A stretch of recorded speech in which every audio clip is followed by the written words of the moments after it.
Hey guys, Wise Gamer here, bringing you another indie game review. This time we're looking at Shadow of Nebula, an early access game that just came out March 1st on Steam, so about 10 days ago from the point of this video. And guys, this is another point-and-click adventure which I just absolutely fell in love with. It's a 3D environment, very beautiful artwork, and really unique in the sci-fi sense, but also in kind of a cyberpunk sense as well, and I'll go ahead and get into all of that here with the gameplay.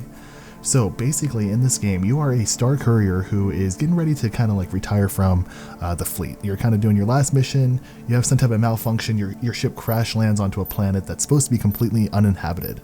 But as you go through the planet and you start solving different puzzles and start walking around, you actually find some locals who are in this kind of state of decay, and they have this disease that's basically them being plugged into the internet too long. So it has like this basically like an internet cyber world that you can plug into, almost like Tron or like Ready Player One would do type thing, where you walk around in a virtual reality environment.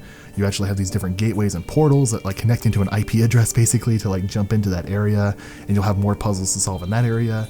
And basically in this world, people actually get sick from this, and they aren't able to come out of the game. So it's like they can't unjack from the Matrix type of thing, so to speak.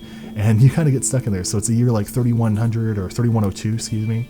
And really, like, as a way to like do influence and control people more directly, there's kind of this galactic government that kind of controls everything in the political world, overlooking all of humanity and stuff like that too.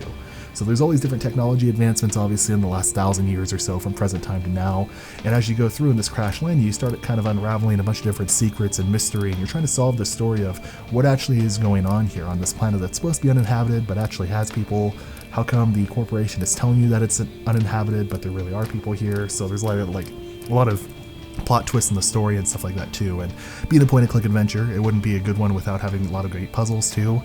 The opening area, just to like get out of your ship, actually when it crash lands, it requires a few different things itself and a little puzzle system, and that was kind of fun too. It took me a little while to figure that out, and I actually stopped recording for a little bit, played with it a bunch, figured out the puzzle, reloaded my save, and then went back and recorded a little bit more there to show you that too. A lot of the different characters do have like full background stories and everything too.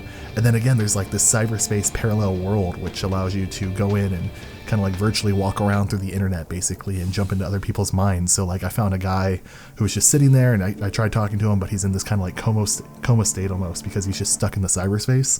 So I scanned his chip, found out what IP he was at. I jumped to his world, and he's like, "Hey, how'd you even get in here?" And he's like, "Well, I found the room," or whatever. So really interesting the way the game plays out, and allows you to kind of solve a puzzle in the real world, but then also go to the cyber world and kind of jump back and forth to be able to figure out the puzzles.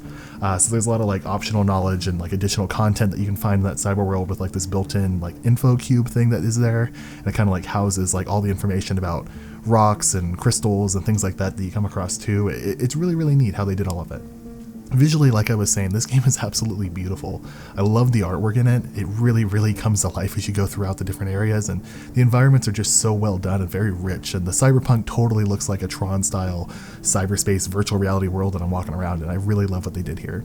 Audio wise, it has a full original soundtrack. It really draws you in and sets the tone of this kind of like futuristic feeling of just kind of a very strange planet that you're on. I really enjoyed what they did here as well, and I mean, it just really sets the atmosphere and doesn't really interrupt the gameplay at all. Replayability wise, now I haven't actually beat this one. I've put a few hours into it, and I haven't hit the end yet, so I think that the puzzles are actually pretty challenging compared to the last couple point and clicks I've done. I've actually found myself having to like kind of go back and forth a few times, kind of take a step back, go back into it later, and really figure out what's going on with everything too. I think that the replayability would be there, because for me personally, I play point-and-click adventures to solve those puzzles, and then get to re-enjoy the experience multiple times by not so much worrying about the puzzle, but really enjoying the story behind everything too, and finding new things like side information I didn't know about, optional quest type things, that type of stuff too. This game does have some different features like that, so I think that it is something I'd go back and play more times once I beat it, and I think that would definitely be there. Really, the only drawback that I have is at the time of recording, it is still in early access, so we don't have all the features right now, but I'm definitely excited to see what features are going to be coming in the future. Overall, I definitely would recommend it. So I have all the links down below. Leave some comments on what you thought about the game, and if you guys want to see this in a Let's Play or anything like that, let me know as well. Otherwise, we'll see you next time, guys. Thanks, have a great day. Bye-bye.